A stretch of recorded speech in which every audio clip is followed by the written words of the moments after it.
Hi, my name's Greg, and I'm heading to the UK. This is the second of my big 2026 trips that I'm taking this year. I've got a 13-day trip planned for the UK, 3 days in London, and then a circle around all the way up to Edinburgh in Scotland, an overnight train back from Scotland, and then heading out on the 13th day. So I'm very excited about this trip. I've been planning it since last fall, and so once I get going, I'll document everything and give you guys updates. The plan on this trip was for me to fly from Buffalo through on a connecting flight to Philadelphia, which is American Airlines hub. I do have a separate video of the Philadelphia to London flight specifically, so I won't show that much footage here. And I'll put a marker so that if you want to look at that separately, get my review of my first ever trip on American Airlines business class. In any event, it was going to be an overnight flight. I tried to get some sleep, but the best I could manage was just to be able to close my eyes and rest. It ended up being no sleep at all, so unfortunately arriving that morning in London was very tired, and obviously would have the full day ahead of me, but nevertheless I went ahead and got to London and continued from there. Once I got to London, the plan was to take the Heathrow Express into London Paddington Station. From there, I was able to find a local luggage storage place. Cost me about $50 for 6 hours worth of storage. And then I headed over to a part of London that I actually used to live in back in 1985 when I was a student. I went for a semester abroad through Syracuse University, and I was in an area that is north and northwest of Notting Hill Gate Station of the Tube, and headed there looking for my old neighborhood. For 3 months in 1985, I lived on the top floor of this building, a short distance away from where Syracuse University had rented a house for its program abroad. It was opposite a private park, so it was nice from a scenery standpoint, but I could never go in there because you have to have a key to go into these private gardens.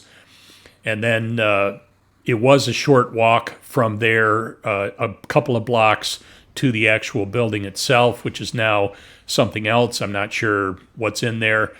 In the years since, Syracuse University moved to a different part of London with a more permanent location. I didn't try to go there. I just wanted to see kind of my old hangout and where I used to walk every day for classes. After that, I still had time before my hotel check-in, so I headed to one of my favorite places in London, St. Paul's Cathedral. I had gone there early in my 1985 experience, so I wanted to kind of do a repeat of that. I figured it would be a good place to relax after a long night and a busy morning, and fortunately when I got there it wasn't too busy, so I was able to spend some time walking around and relaxing in one of the chairs. One thing I did not do is go up to the Whispering Gallery and the level above that, being that it was 41 years since I had been there previously. I didn't feel comfortable with walking up the flights of stairs that are necessary to get there. In fact, they have a sign at the entrance to the stairs warning you that there's no interim stop on the way up or down. So they expect you to be able to handle physically climbing all the way up there. From there, I took the London Underground to the Bayswater station. Basically, this is a well-to-do but also very business-oriented part of London. And this is where we started as students in 1985.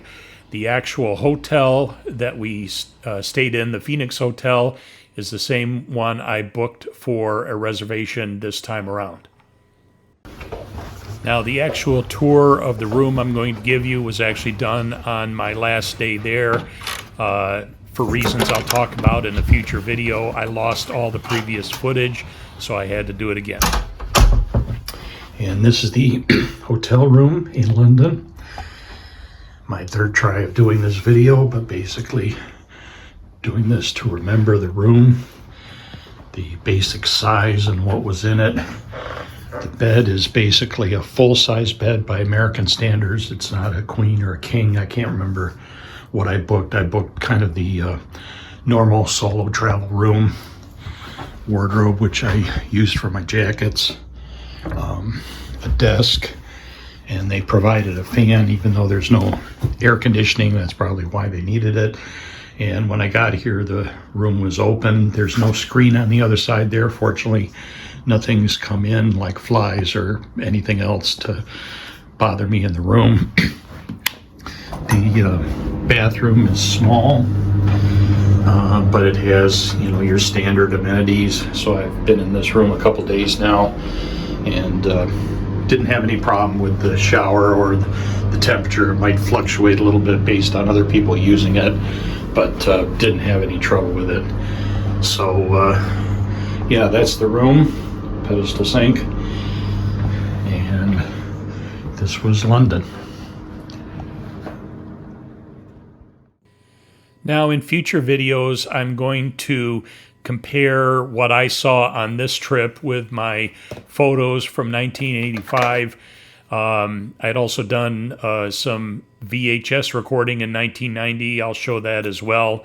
But as I go to these various spots that I show in the photo album here, I'll compare the 2026 footage to what I saw in 1985 and 1990, and that's how I'll structure the videos going forward.